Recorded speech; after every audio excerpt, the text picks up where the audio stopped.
o nílò Jésù, èmi náà nílò Jésù, a jọ nílò Jésù torí òun ni ìrètí wa, òun nìkan náà ni ọ̀nà àbáyọ sírìn àjò wa láyé. Àyànfẹ́ tó ń gbọ́ mi, kí àlá rẹ ó tó lè ṣẹ, kí ìdìde rẹ ó lè yá kánkán, kó o lè jẹun tí Olúwa rán ẹ wáyé wá jẹ́ ní ayé àgàbàgebè yìí, o nílò Jésù, o nílò Jésù. Bẹ́ẹ̀ ni èmi náà nílò Jésù, kí àlá rere wa kó lè ṣẹ, kí ogun ayé wa kó lè ṣẹ, kí ọ̀run àánú ó lè ṣí, kí ìrànlọ́wọ́ kó lè fọhùn fún èmi àti ẹ̀yin ní ìlú tó wà yẹn. O nílò Jésù. Ní ìlú tèmi náà wà níbí, mo nílò Jésù. Ọ̀rọ̀ iṣẹ́ wa, lórí ọ̀rọ̀ ìdílé wa, a nílò Jésù. Jésù nìkan náà ni ọ̀nà àbáyọ sí n tá ńlá kọjá. Òun lẹni tó lè fún wa ní ẹ̀rín àti ayọ̀ ayérayé. Bí a ti ń lọ nínú ọ̀sẹ̀ tuntun yìí, mo rọ̀ wá níbikíbi tẹ́ ti ń gbọ́ mi, ẹ gbá Jésù mú, ẹ wá Jésù rí, ẹ wá Jésù kàn. Òun ló lè fi ẹ̀rín sí yín lẹ́nu, òun ló lè forin sí yín lẹ́nu, òun lẹni náà tó lè mú ìgbà ọ̀tun dé.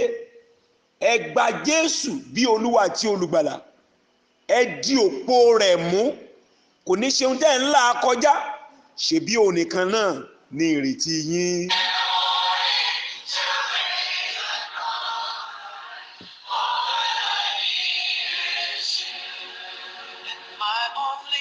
My only hope is you. My only hope is you.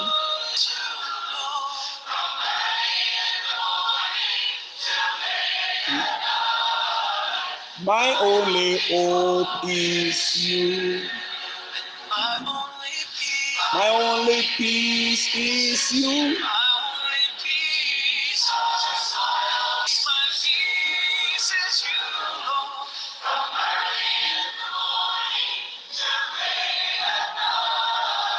My only peace is you.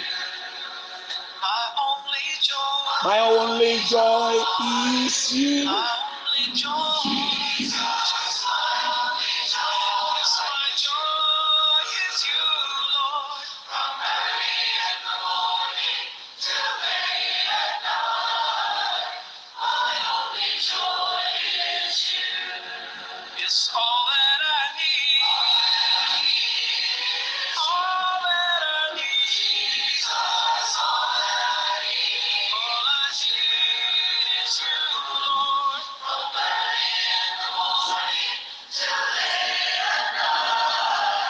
All I need is you. Àmì kò lè ṣẹ, a nílò Jésù, òun ní ọ̀nà àbáyọ.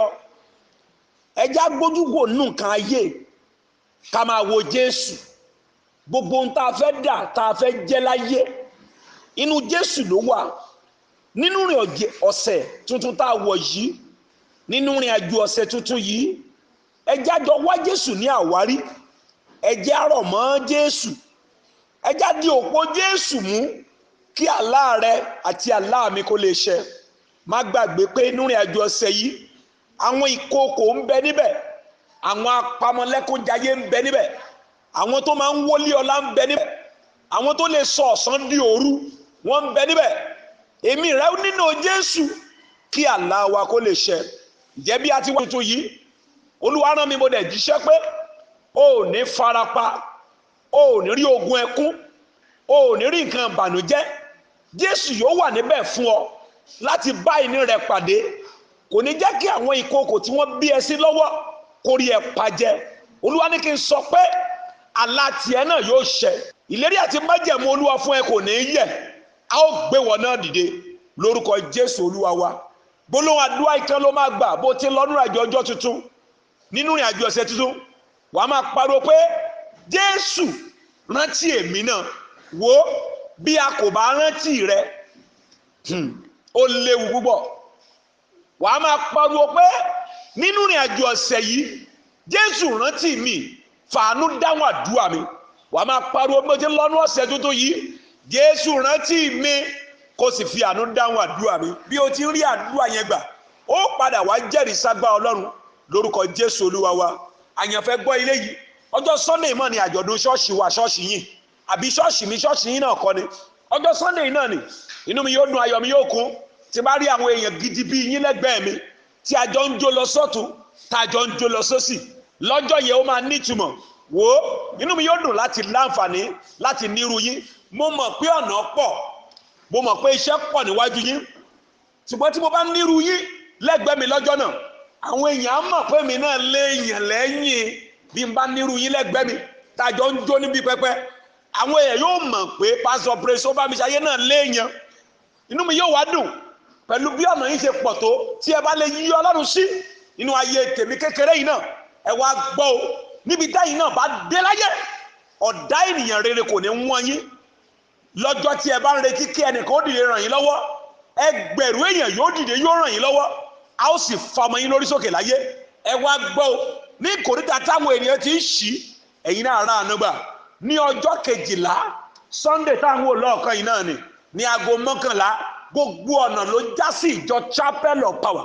Bẹ́ẹ̀ bá ṣe ti wọ̀jẹ̀ gbogbo ẹlẹ́n lọ sí ilé Chief Mrs. Ìbílọ́lá Ṣọlájà lẹ́yìn Girls Grammar School bẹ́ẹ̀ bá ti ń débẹ̀ ti rí Somebody Church wa ẹ̀yin ká ti rí àpẹẹrẹ pé ó dàbí ẹni pé ti débi tẹ́ ń lọ nínú iṣẹ́ ìrànṣẹ́ Chapel of Power Apostolic Prayer Worldwide.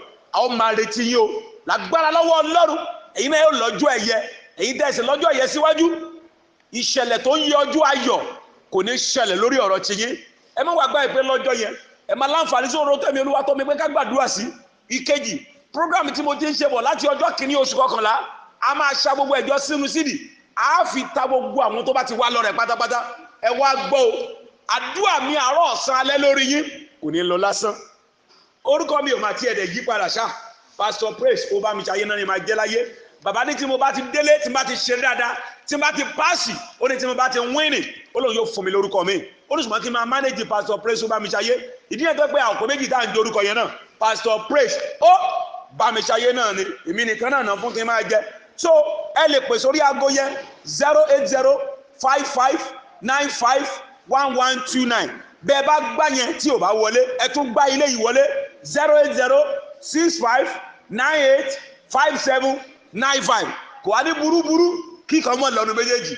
Mo dẹ̀ gbàdúrà lórúkọ Ọlọ́run sẹ́lì pé bí ẹ ti ń gbà á wọlé sórí aago yẹn Ọlọ́run yóò máa tú àṣírí ogun ayé yín fún mi ọ̀nà àbáyọ ó dẹ̀ máa là ogun yẹn á dẹ̀ ṣẹ́ lórúkọ Jésù Kristu.